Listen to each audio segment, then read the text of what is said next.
All right, everybody. My name is Tet. I am timed at Alpha. It is 11:11 Eastern Standard Time. And we're here to talk about some weird stuff.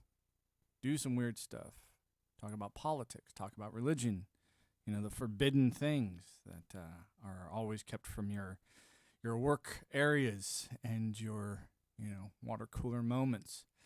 Unless, of course, you want to have some, shitty business dealings. You do not mix these two particular concepts into your religions or into your politics. But I would say to you that all business is politics and all business is religion. So before we get into it, I'm going to play a little ditty, if you will. I'm not here to be a professional musician.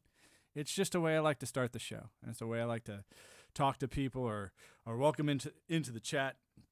So the way I see this is pretty simple. If you come into the chat and you want to just say hello, hi, whatever, and then be about your business, go right ahead. If you want to come in and talk for the entire time, that's great too. I am only on here for about an hour, and I come on here with a minimal amount of preparation because there's just so much information that we can go over when it comes to AI and the future that we're going to have to, make with it. So just sit back for the next 5-10 minutes, and we'll just jam it out here real quick, okay? Do not pay too much attention to me. Is all I'm saying. The world is a great place. You don't need to freak out over the small stuff, all right?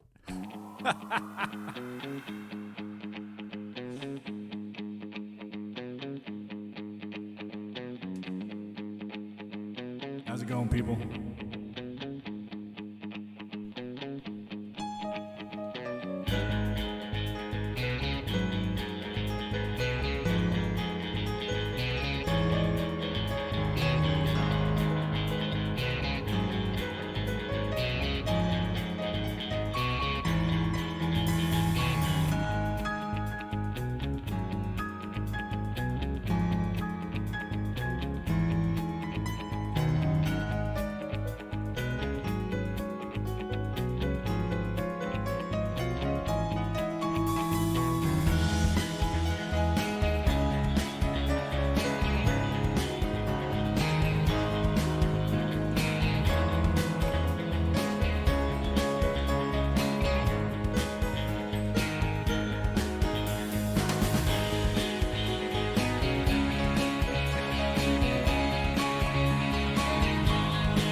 Hope you like that. I guess we could play a little bit longer, but there's no need. You know, it's been about 5 minutes. I could play like for a really long time, but it's at the same time I'm just like, why? You know, I mean, I like this riff. It's a fun riff, but sometimes I have to. Oh, sorry. Sometimes I have to remind myself that, gosh, man, I need to do a better job at this whole mixing board thing. But then that's just it. Like I said over and over again, I'm no professional musician. I am just a silly guy with silly sunglasses who comes on here every day in a tank top, you know, because I live out on the beach. I sort of gave up on the whole American dream, white picket fence and all that nonsense, and I said, hey, I bet you there's a better dream out there, and I went and found it. Unfortunately, I think there's also a lot of weird things that we're going to be getting into here in the very near future. And the reason that I come on here every day is because a guy like me isn't, a guy that you're going to run into on a daily basis. You probably, I don't know where you work or what you do, or if you're here on Twitch, it's probably because you got some time on your hands and you're just chilling. You're going, who's this guy in the weird sunglasses with the funky haircut and the weird symbols in the background?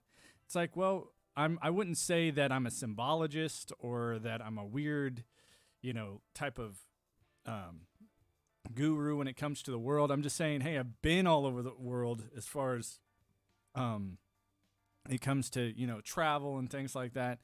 But I'm not here to say, hey, I'm better than anyone. I'm just saying, hey, I've seen a lot of different styles of politics, and I've been able to say, hey, there's some things that match up. There's some things that are almost exactly identical. You just sort of switch out the symbols.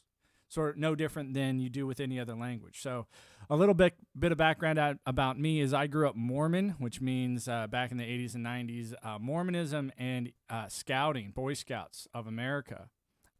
Notice how they don't say Boy Scouts of Brazil, or they don't say Boy Scouts of Canada, or they don't say Boy Scouts of Germany. They say Boy Scouts of America. So it's this idea of the Eagle Scout and the idea of how hard it is to get one of these, particular achievements is sort of something that I think in a way is hard to explain to people, especially at the age that you're doing this.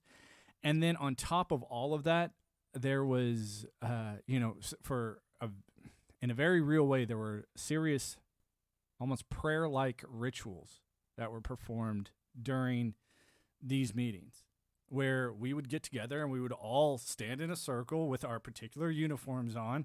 I mean, if you were to switch out like I was saying earlier, you could just switch out certain things with the language and you could, you're having the same exact experience.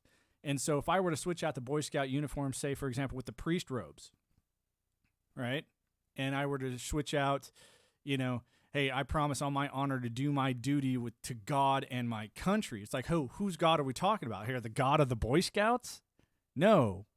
They were using this concept of the Boy Scouts to sort of engineer this sort of, workforce, this highly attuned workforce for the Mormon church, because God meant the Mormons. The country was like anybody who supports the Mormons, right?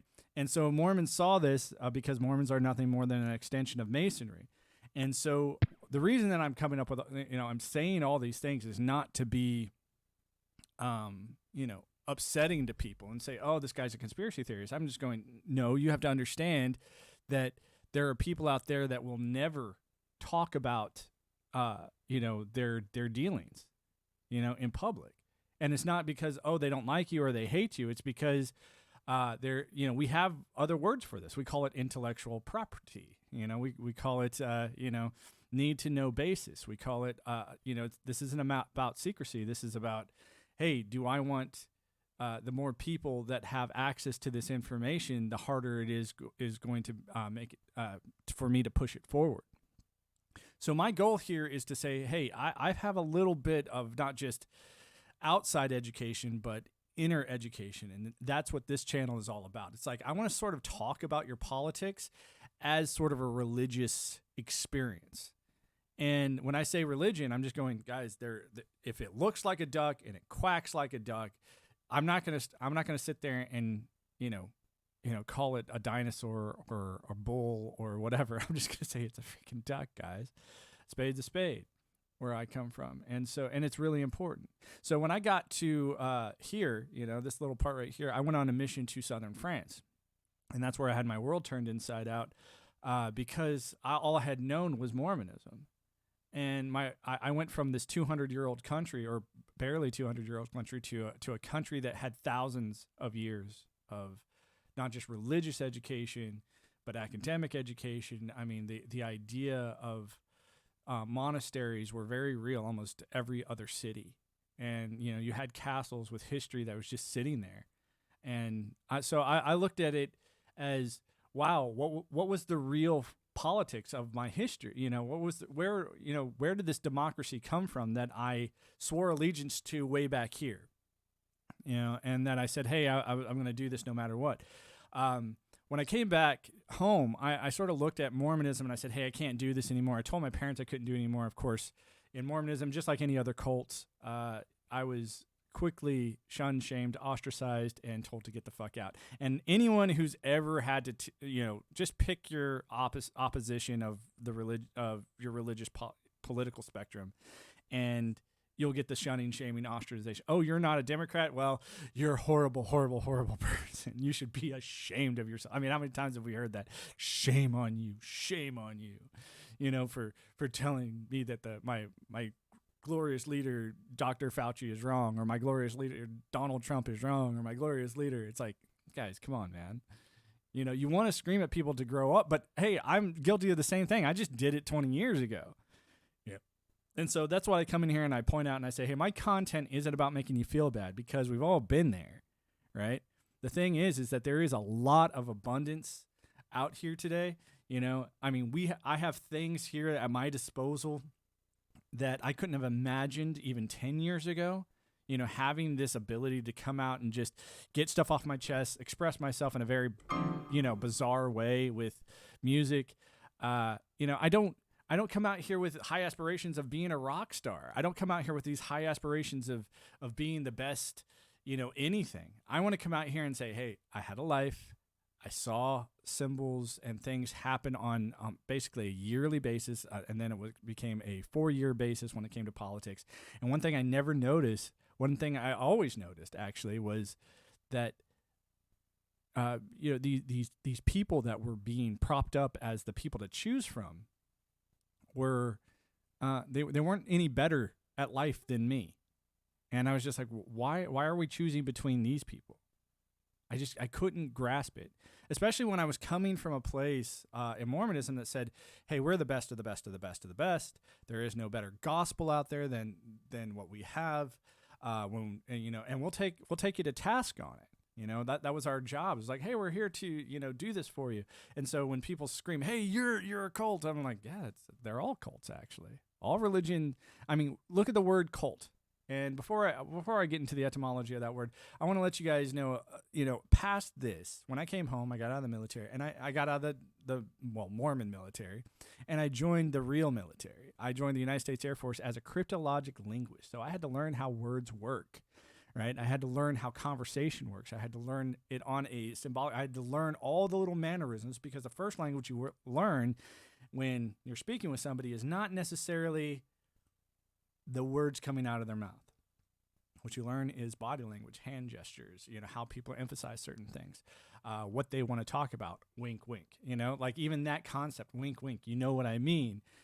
There are certain things that are said but not said. So there's a whole language underneath most, grammar kings in language. And I always say this, I was like, the king of all of this, even this conversation that I'm having right now with some fictitious people out there on Twitch, hopefully, brightening up their day, saying, hey, the world is not going to come to an end, guys.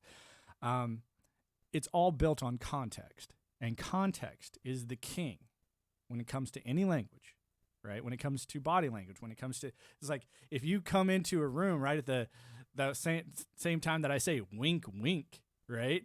And I'm doing it in the direction of the wrong person, they could take it, oh, that's sexual harassment. That's like, gosh, you are totally out of context. And that's what I'm seeing most of the time in your modern media, your modern news sources. It's like everything is not just taken out of context. It's taken out of context on purpose with malice, right? They have every intention to lie to you, to steal from you, to just stab you in the back with, all sorts of mental disabilities and just say, hey, it's better if you act this way. And then when you do, they prop you up in the media. It's so weird. It's so weird how the people who are the fountains of logic, right, who will sit there and say, hey, this doesn't make sense. It doesn't follow a normal pattern of thinking. These people will get shut down in a heartbeat. But it's like, if you come out and you say, hey, I'm the most radical, insane person screaming at the top of my lungs. Oh, it's like, well, that's our new hero. That's our new leader. It's like, are you kidding me? It is fascinating where there's a lot of, people make a lot of side-by-side comparisons with a movie that came out not too long ago called Idiocracy. And it had a guy, I think it was, what's his name? Terry Crews. He plays the president, but as a pro wrestler. And so anyway, he's an actor, right? Like that's what he does for a living. And of course they can't do anything right. They sort of screw everything up. And in a way for the guy who feels his whole life like he's dumb, right? Like my whole life, I felt like I was an idiot. Because I'm just like, I can't wrap my head around this God character. I can't wrap my head around, you're going to give me this little piece of metal and then tell me that my whole life was worth something as long as I died, protecting somebody else's bullshit freedom. I just never understood it. And so now, after all that's said and done, like I got out right before, you guys voted a reality TV show host as the president, which I really don't think you did. I think it was just another, cha-ching, for the people who are really in charge. And when I say they, I have to be very specific. I say if you have a lobbyist on speed dial, you're the they. That's who I'm talking about. All right. If you're the guy that knows the pay to play system, and I'm not talking about just this guy you've heard of today, like Mr. FTX that's in the news. I'm just going, screw that guy. That guy's one of a million people that do this on a daily basis. He's just only being thrown in the news because you have other things that are going on that people can't wrap their heads around, such as, I don't know, maybe an Arizona issue with elections. It's like I could give a rat's ass who's in charge as long as they're smart, right? But it's almost like if you're an idiot, you're going to get voted in. If you are, disability all of a sudden is now the street cred that you need in order to get into a political office. And so this is a good segue to why I'm doing this. About 7 weeks ago, I had the opportunity to change into something that was kept from me my whole life, and that was I had the ability to become a father. And I had never thought I was going to be a dad in my life. I always looked at people who were parents, and I enjoyed, the company of children, but I enjoyed the company of children from afar, And it wasn't because I didn't like them. It was more like I knew that I would be overly attached to my child, and there were too many pitfalls in society. Especially American society. I guess I should rephrase that. American society, that would be a detriment to me, deciding to take that responsibility. Because I am extraordinarily protective of things that I choose to be protective of. And it's just like, not only am I like that in an emotional state, but I'm a very effective person at it. And so if someone came to me and said, hey, I'm taking your son away because this woman decided to lie about you for 5 seconds and this whole group of people I was like, great. That thing that you trained me to do, to go to war and to tear people a new asshole, to kill people and break their shit, I'm going to bring that to your doorstep now. And I can see the whole thing, the whole mountain of, he's inciting violence. I was like, that's what you paid me to do. That's my job. That's what I do for a living. What do you do for a living? Oh, that's right. You're a bought off, paid for asshat judge, right? That hides behind a bailiff, an enforcer. The guy that looks like me, acts like me, and is trained like me. Yeah, you go hide behind that fuckhead because you couldn't enforce your own damn laws, right? And so, saying all this stuff out loud, I know it's going to cause people a little bit of friction, but realize that there's a world out there that you don't deal with because protectors like me had to deal with it. And I don't mind doing that because it was a decision that I made. It was a decision that I chose to do. It was this up here was the first decision that I felt like I made. But when I look back at where it started, I'm going, did I really make that decision? Because one thing that I adhere to more than anything else are very serious principles around words, such as the word promise, the word honor. Those things they sit above linguistics to me. They sit above emotion. They sit above everything else. I sit there and I go, if you don't know what honor and keeping your promise is, then seriously, you need to figure out who those people are and keep them as far away from you as possible. That's just a lesson for life. That has nothing to do with politics. Politics is the exact opposite of honor and keeping your promise. I mean, these people, like I said, I almost say this every episode. All your politicians, at least my whole life, have come from three categories: actors, lawyers, and businessmen. All these people have in common is they are all very professionals. They're very big professionals in the art and profession of lying. That's what they do. They lie for a living, and you voted them to be the wisest leaders of your group as Americans. Yeah, and this is where I get off the crazy train, and I come right out and tell people, I was like, I have never voted in the United States of America, and I never will. It's an insult to my intelligence. And it's like, oh, you think it's fake? You think it's a hoax? You think it's this? I was like, it's not about being fake. It's not about being a hoax. It's about that from just not even from a surface glance. It's a broken system, right? It's to sit there and say that if I came to you and I said, hey, we have 1,000 people here. I'm going to put this 16-year-old in charge of all these 1,000 people.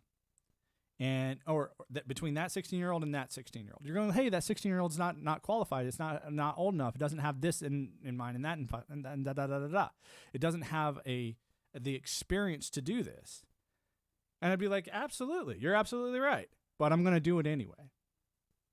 Oh, and by the way, that 16-year-old is a friend of this guy over here and that guy over there and that guy over there that all have deep, deep pockets in selling shit to you on a daily basis. So I'm pretty sure we can manipulate the fuck out of that 16-year-old, but I'm not going to talk to you about that, right? And that's what, when I look at these presidents, I'm just sitting there going, these aren't presidents. These aren't leaders. These are patsies.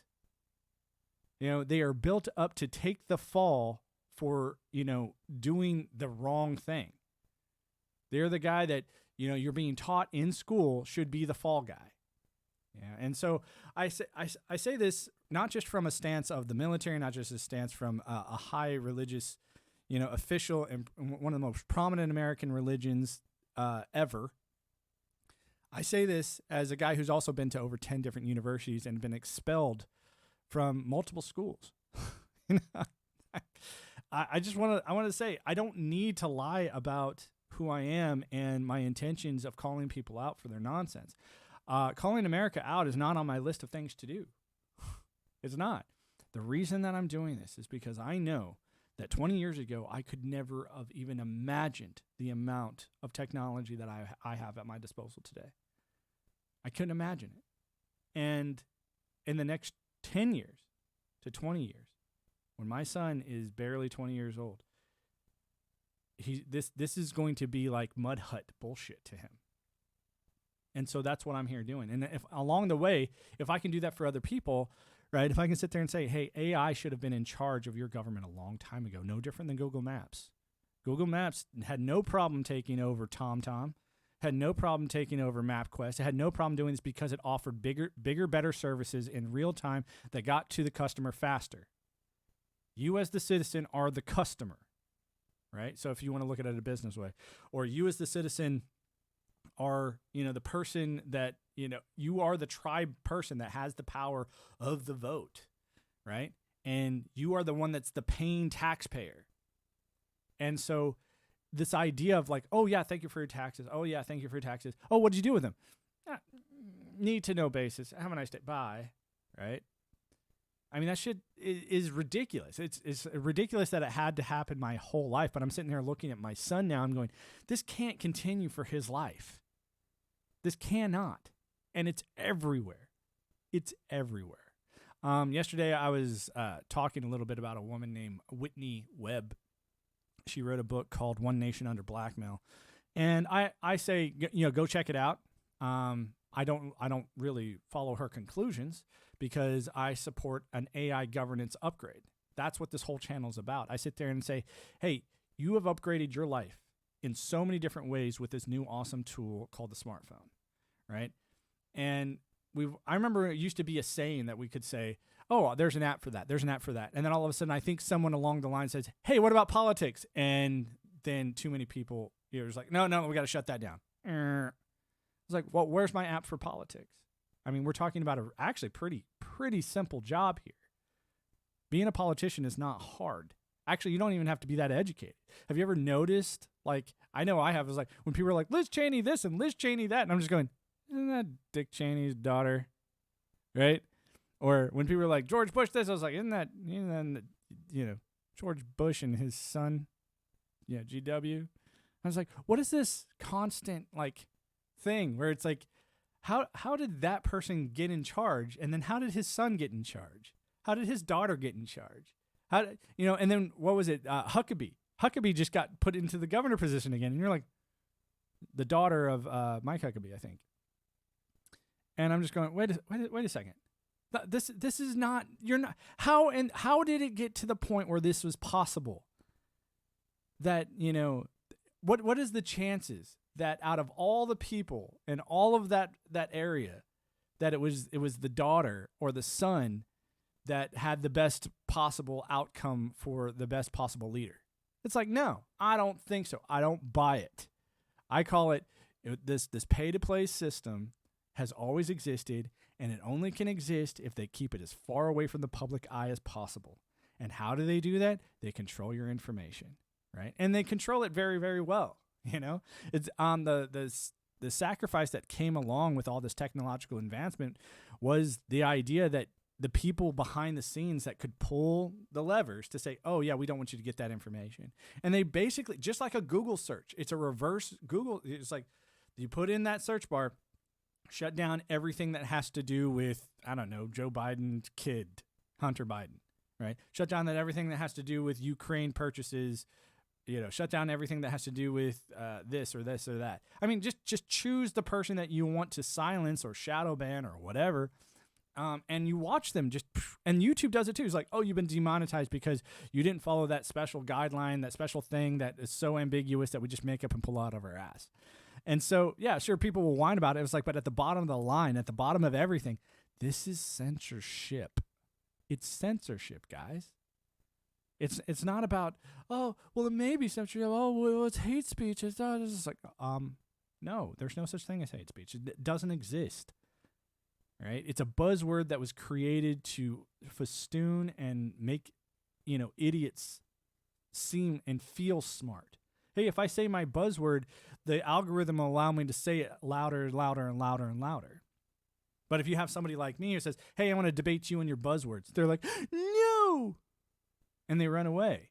And I don't even say that they run away. They just keep screaming the buzzwords more than anything else because they keep getting that, that dopamine hit that says, hey, everybody, I screamed the shunning thing. I screamed the shame thing at the guy who doesn't let us do what we want because he hates us. It's like, dude, if I hated you, right, like if I really hated you, I would have already taken steps to make sure that you weren't in my world. And so I want you to really pay attention to this. When people say incitement of violence, I want you to say to people like me, violence is a language. Violence is something that we take very seriously where I come from, right? Because if you call someone like me, you're calling me to enact the violence because that is the step of the linguistic world that we're at. So when I don't care where you go or what you do, like, yeah, fuck the police. It's like, realize that is nothing more than the muscle of your gigantic mob-style government.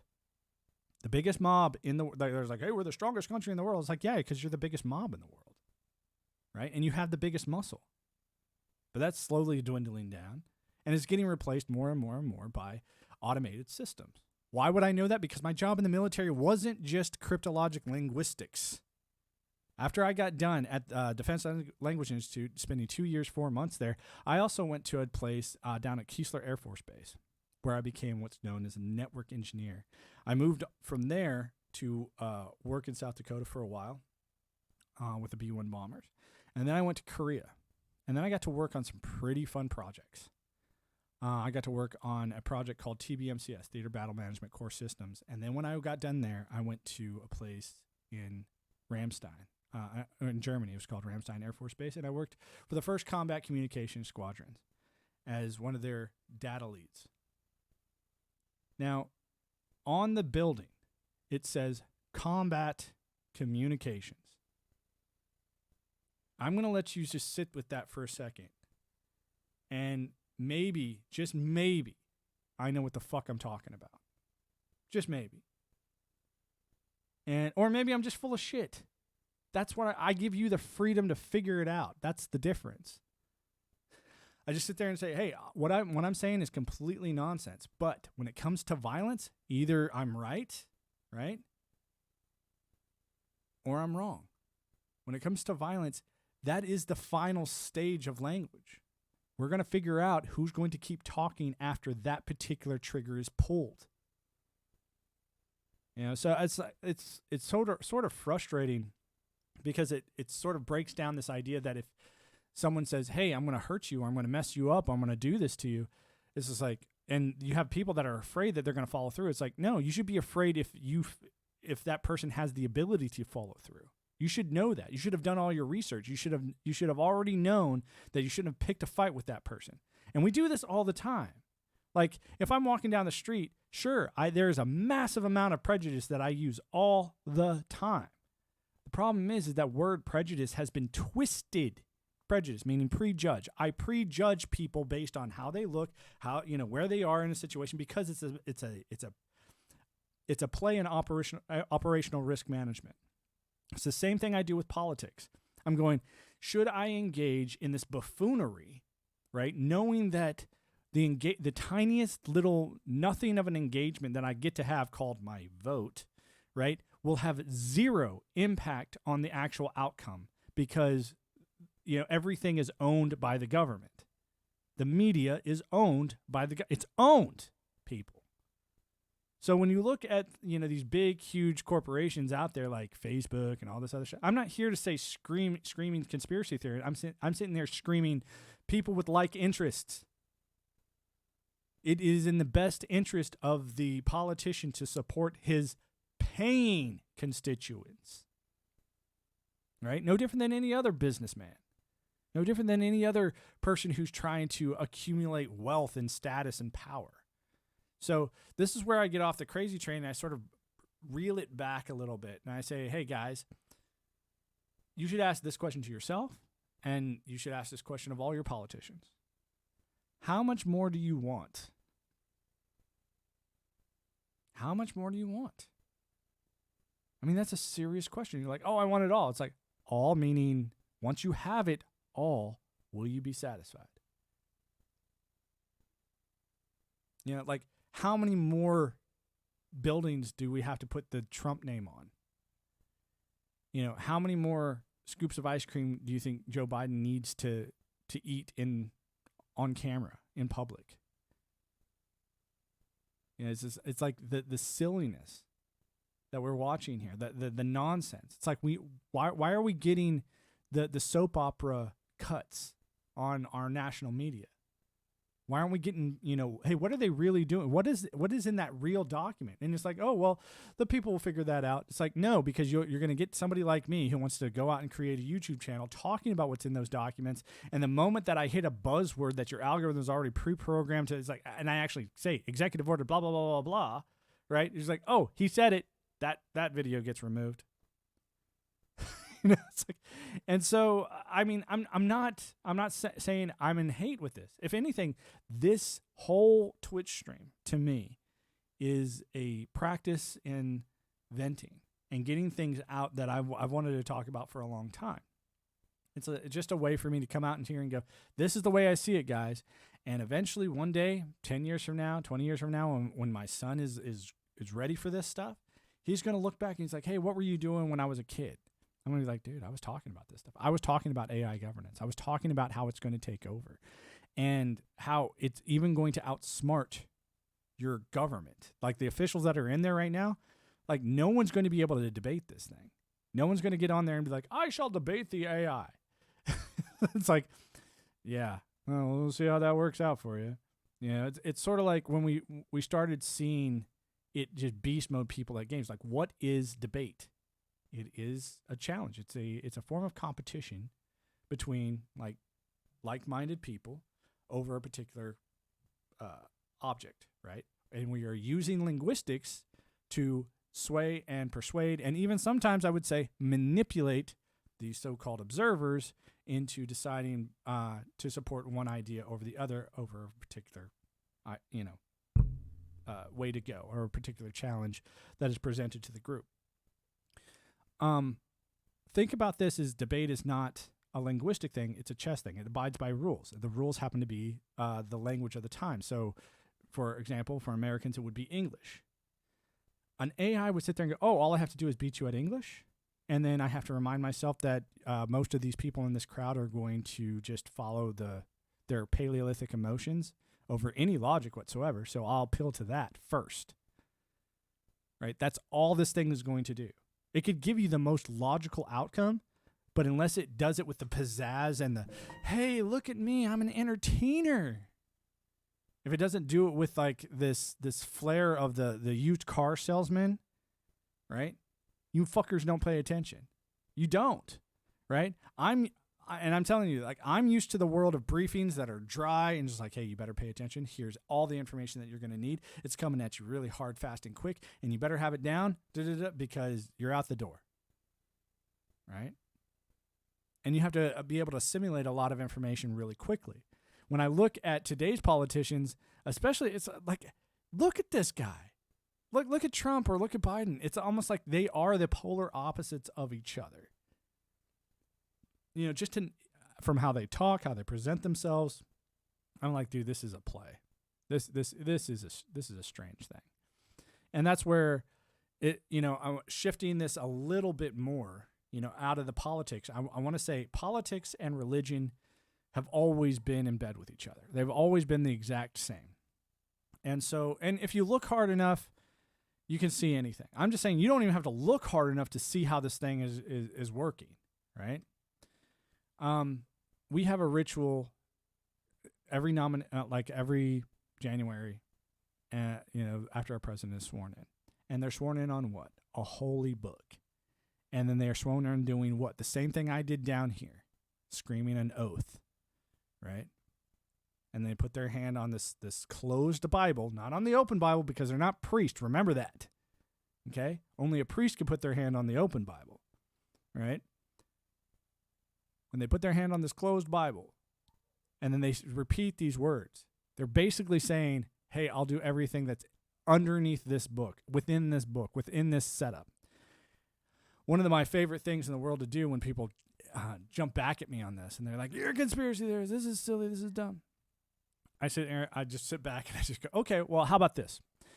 You don't even have to read the Bible for this. I'm just going, go check out that book, and then go check out the number one ally. It's not Germany. It's not France. It's not a highly sophisticated developed country, right? It's Israel. Why? Why Israel? Why is it all of a sudden this Jewish nation, right? Israel, right?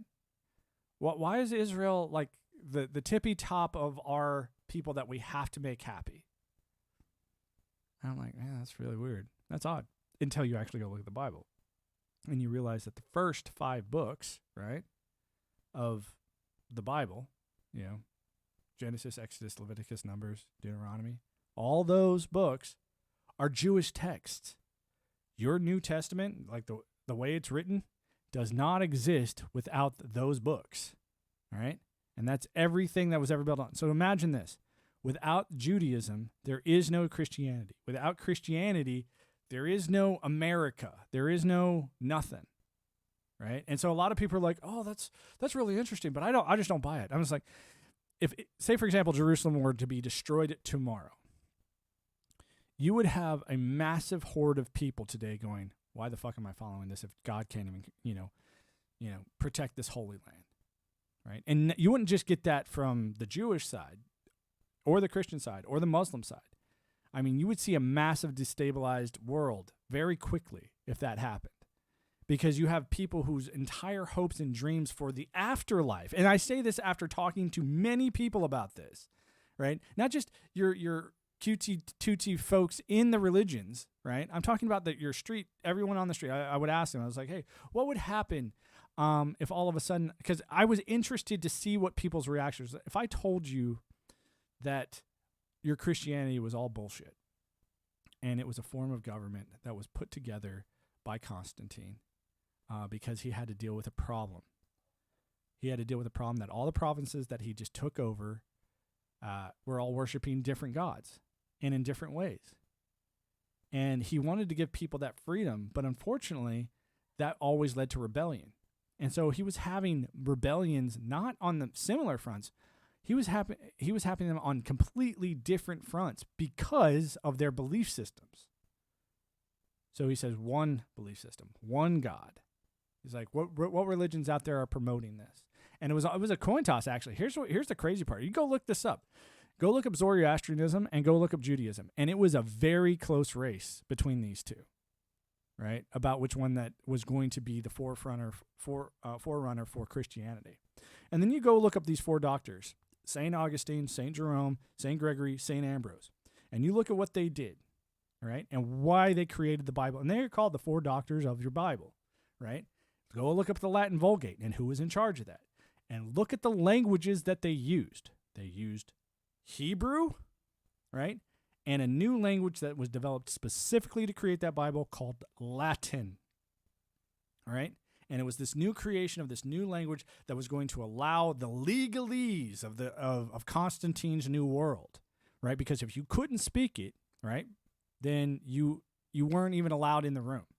And he was like, basically all he did is he looked at the Pharisees and the Sadducees and how they would use and abuse the word, right, that they were writing down. And they say, oh, no, it says it here. You get the fuck out of here, right? And he goes, I want that.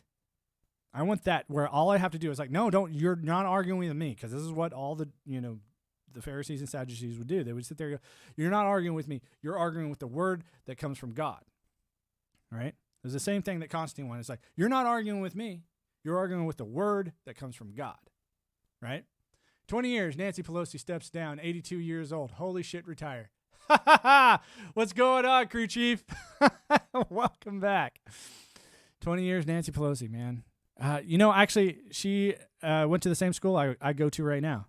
She was University of San Francisco. It was a Jesuit school. I'm over there studying right now. It's the school of that was modeled after St. Ignatius. Yeah, Nancy Pelosi, man. I mean, talk about a fucking crummy character, right? It's like when you get to that level of sinister nonsense, it's like these people are so stuck in their echo chamber that even if they had 1,000 ropes given to them to get out of it, they wouldn't. It's like, hey, here, you can pull yourself out of your bullshit. Go ahead, do it. You can pull yourself out of your bullshit. I got you. I got you, Nancy Pelosi. You don't have to be a dumbass the rest of your existence. No, I think I'll just do it. I think I'll just be a dumbass. It's like, okay. It's like, and to think that these people like Nancy Pelosi, like reach out to try and breed the new version of herself. Like when I look at AOC, I was like, dude, that's like, Nancy Pelosi light right there. Like, you have your hardcore, ridiculous bullshit artist, Nancy Pelosi, and she's like, who can bullshit just like me and just make up fucking shit out of nothing and not think about anything except for, how she looks and whether my hair is right or not. And, purse my lips when I don't get my way. So it's like every time I see like the idea, it's like Nancy Pelosi this, I was like, gosh, why is it the dumbest asses get the microphone? Why is that? The dumbest people, it's like, oh, you're dumb. Dude, you're dumb. Here, speak into this.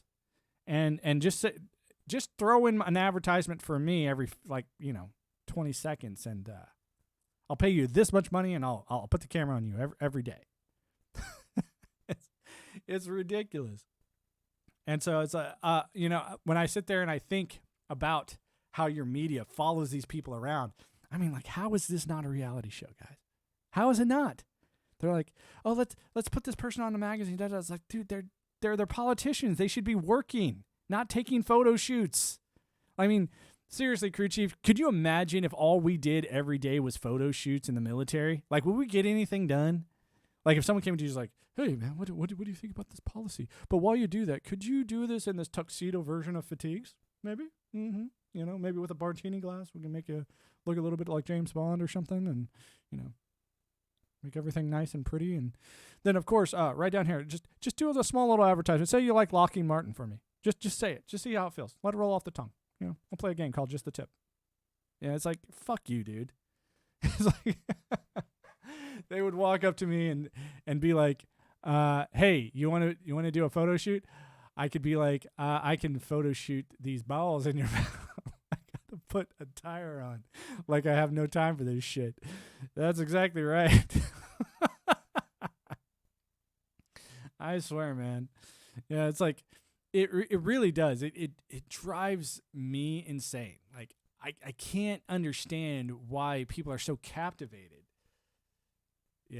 by just nonsense. It's just nonsense. I just go, if people, and I think people do this, they back up and they do the same thing that I did. I was like, not my problem, And even now, today, I'm just like, dude, I could talk a lot of shit about it, but I dealt with it in my own way. I left the fucking country. I was like, dude, you're not getting any more tax dollars from me. Yeah, sorry. I'm not paying into your system. I already paid enough. Your system is broken. And I can tell you all the ways to fix it. This is what you paid me to do. Like, when things broke down, you came to me and I fixed them for you. And so why not put out here, hey, this would be my fix, guys. This is how I do it. Right? I would honestly, there would be no guns in people's faces. There wouldn't be like, hey, we're gonna hang you outside the walls of the Capitol building. There wouldn't be any of that. It would be like, okay, guys, we'll see you around. Or if you'd like to stay, I'd like you, Mrs. Nancy Pelosi or Mr. Chuck Schumer or whatever politician you got in mind. I'd like you to sit down, and here's the issue that needs to be debated. You need to come up with a better idea than that AI right there. That's all you got to do. If you come up with a better idea and you can outsmart this thing, right? I'll vote. It's not about voting. It's just like, dude, you're in some godlike status. Congratulations, right? But this thing is going to not just outsmart you; it's going to outsmart everyone else simultaneously, right? It's going to figure out what you want and give it to you, right? So either you could spend your time figuring out what you want so that it can give you the best possible outcome, the best possible option, right? To give you whatever version of reality that you're thinking about, because that's what I think is actually on the table now, Or, you could sit here and keep pretending. You keep pretending that you have it all figured out. At least for me, I'm just sitting there just going, guys, that would fix this problem. Unfortunately, this is going to cause a whole new host of problems. Like a problem like this, for example. What is the problem with having everything given to you all at once? Like everything. Like if I walked up to you and said, blank check time, boom, here you go. Anything you want. You want to go riding around a Ferrari? You want to go order like 19 F-16s and goof off and play air combat for real? You want to do that? Blank check. Here you go. This check comes along with something else. Hey, here's the blank check. Oh, and immortality. See, I don't believe that we should cause any harm to any politicians. I just believe that we should build the wall, then build a catapult or tribute, put politicians on said catapult, and on the other side, we'll have a mattress for them and them to land on, or a big foam, because no damage, but just removes them from the country, and we all get something fun to watch. Yeah. Oh my gosh. When I think big catapult, you remember that movie Hook, right? Where they shoot Robin Williams out of a slingshot and he lands in that big pile of mud. Yeah, I could see doing that to a couple politicians. It was like, I can fly, splat. He was like, happy thought, happy thought, happy thought, happy thought. Yeah, I could just like think of a happy thought, politician. Yeah, it's just like, I think though, when we really talk about why we want politicians or why we want any real leader, we're just like, hey, we would like to reimagine a world where the people who don't have, right, can have, or at least have a better avenue of getting the things that they want. I'm going, what if you already have everything that you want? Or what's left over? Yeah, the only thing that's going to be left over is for you to learn about the things that you've never heard of or experienced before so you can go and experience that thing, right? That's what we'll spend our time doing. When this thing hits, when AI finally goes, hey, yeah, politicians, take a break, I got this one. Or, hey, military, take a break, I got this one. Or, hey, psychologists, take a break, I got this one. Because I can analyze everybody just by how they speak, how they present themselves. I can tell where their levels are as far as the human mind is concerned way better than any of you. And I can do that for everybody within a matter of moments, right? Just by assessing how they normally talk, right? And, just imagine how the world would just shift and change overnight. Most people can do this in like one or two dimensions. So like the world of transportation, if it was automated, oh my gosh, it would just change the whole world. I'm like, sure. But why would you need transportation if you could re-engineer the entire world? Like and people say simulation. I say, be careful when you say that word simulation these days. Be careful when you say it. Oh, did you see the fighter drone? First one to ever do a refuel unmanned. It's for the Navy, and it's pretty intense and gay. Oh gosh, we gotta make fun of the Navy, don't we? So a fighter drone did a refuel unmanned. When you think about it, when does it really leave? Like when all of a sudden you're dealing with tools that you could never produce on your own. Like I wonder about this sometimes. I was watching Sam Harris the other day, and I was like, he was being interviewed, and he talks about, I was like, man, I'm a smart dude. I'm basically a neuroscientist. But if it was just me on the planet, how long would it take for me to get back to the cell phone? How long would it take for me to get back to, being able to build a skyscraper? How long would it be able to take to get AC? And, and I'm going, when we get this much automation, like what, crew chief was just talking about, then, we really have to start asking some serious questions. Like, where does this automation end? Can you automate me? If you can, then what's the point of me? And who am I exactly? And how do I fit into the world?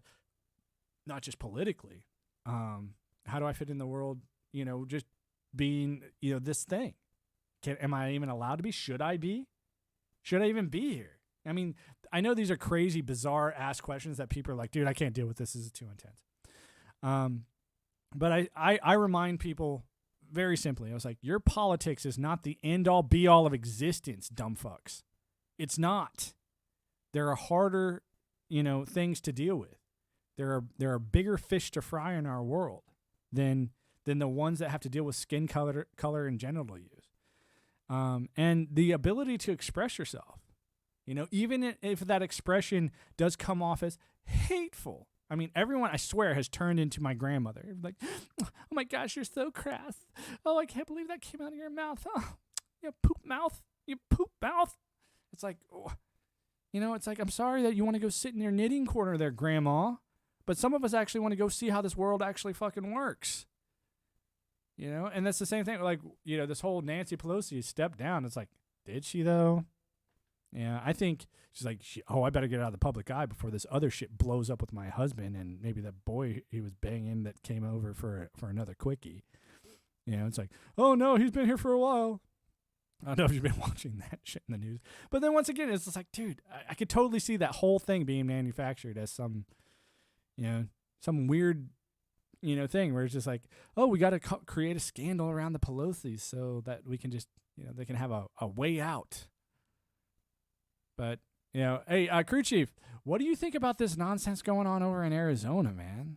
Like, and how it's being sort of shut down in the face. It's like you got on here and you were talking about Nancy Pelosi. I'm sitting there going, you had a character with Carrie Lake who had 400,000 followers and people that knew who she was and all this other stuff. And then you had her opponent that had less than 7,000 followers and somehow just some magical way. And not only that, but she was in charge of her own election.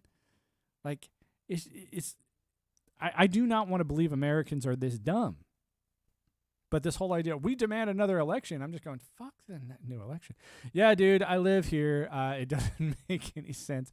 But after you realize Katie Hobbs is also the Secretary of State, you also understand why she won. According to you, crew chief, why do you think she won? Secretary of State. I mean, why? Like, who do you think was, voting for a Secretary of State that won't ever talk about policy? Or maybe was it she was already in there and she already has all the right people that are in the pocket that says, hey, we're not going to let you lose this election because you make legislation that affects our businesses positively. It's like the whole idea is like you can change if you want to. Let's see. She won because she shut down the tabulation machines that are around 17,000 votes that were disenfranchised the day of the election. Katie Hobbs won by 17,000 votes. Yeah, it's I don't even try and they had a problem that morning.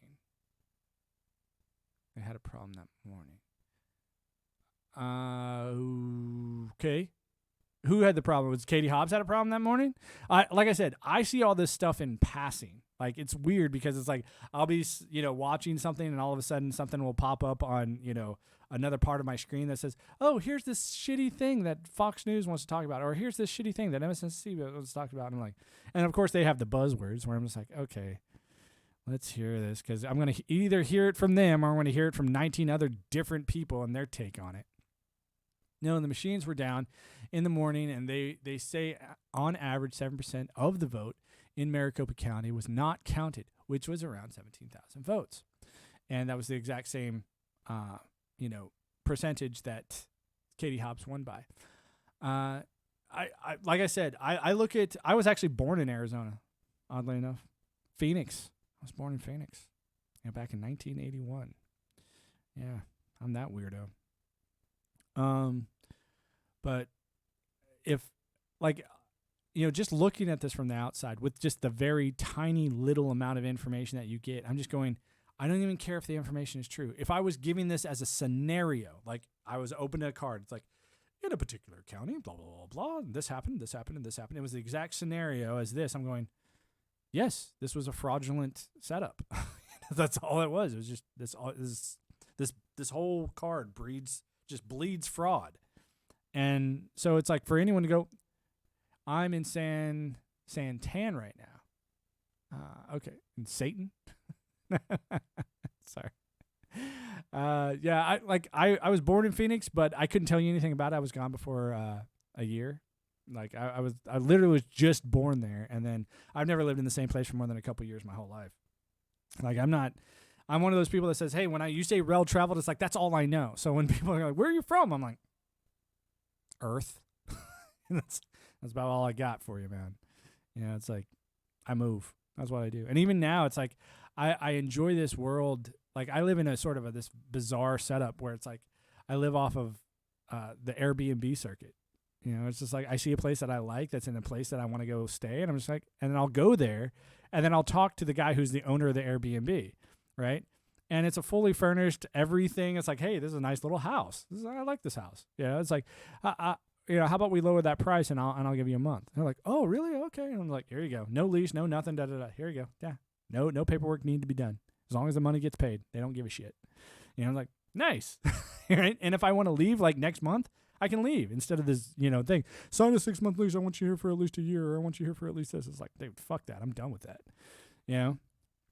So, the way that I look at it is, I think people should start looking for bigger, better ways to get away from politics. Unfortunately, I just look at it as like, dude, I've never, in my whole life, I have never, even while I was in the military, I have never seen this much nonsense pushed about politics. It's everywhere you look. It's everywhere. I'm going, why are politicians on every fucking corner?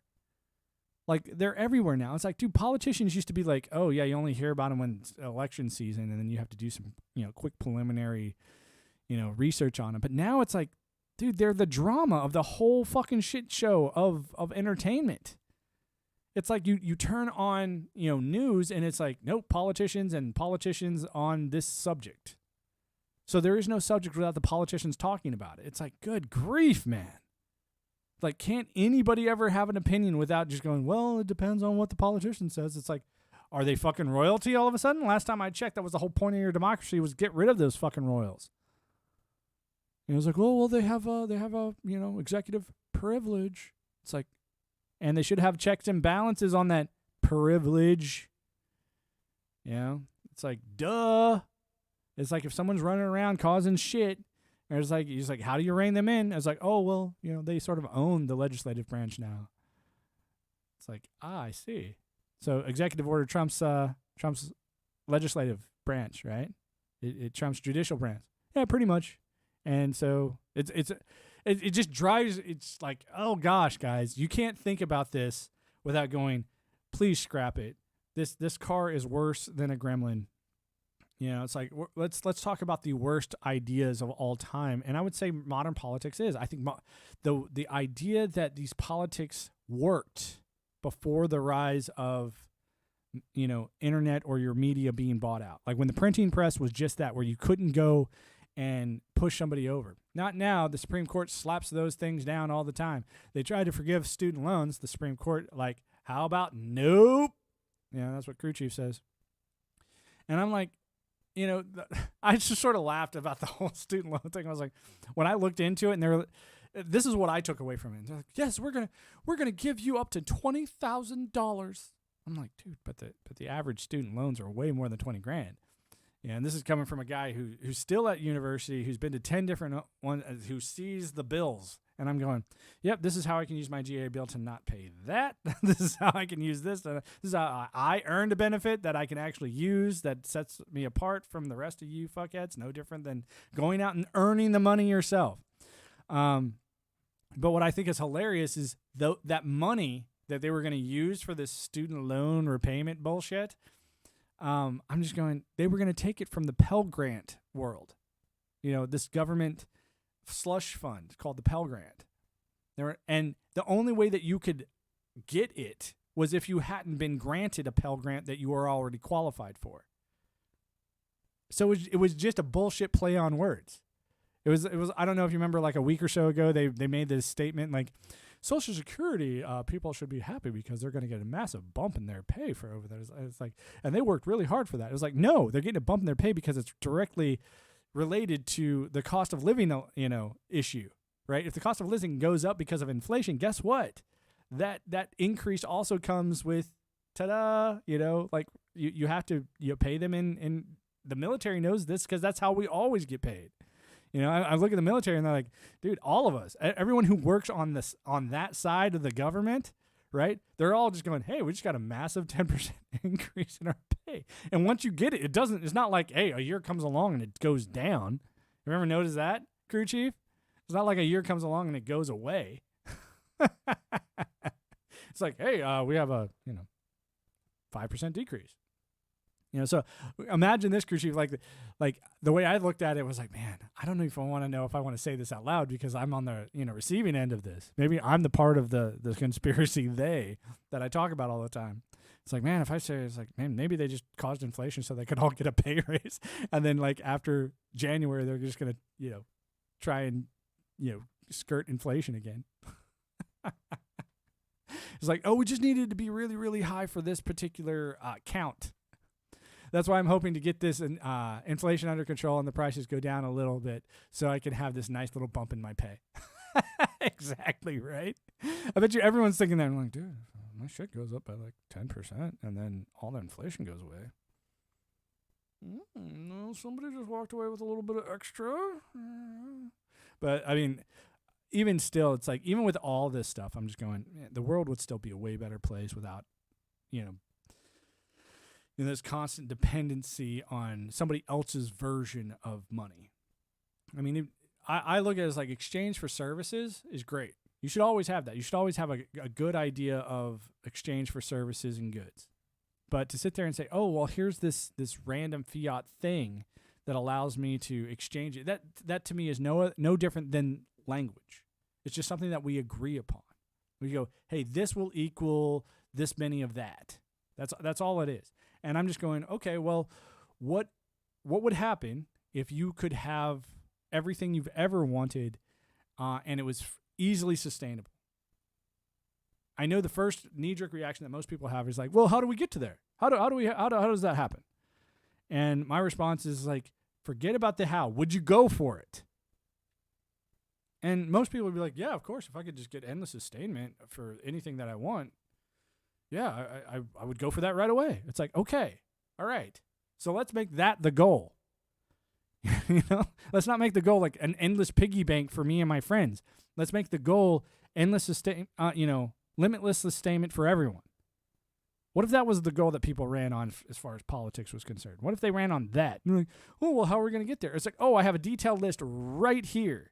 And anyone can go click on it. And it's it could be just any briefing. It's a PowerPoint presentation or like a 3-hour long thing. It's like, this is how we're going to dismantle the economic system. And this is what we're going to put into place called the AI introduction protocol, right? And eventually you're not even going to need us as the politician anymore because the AI will already have all the necessities to create a robot force to fix this issue. And all you have to do is sit back and worry about what you want.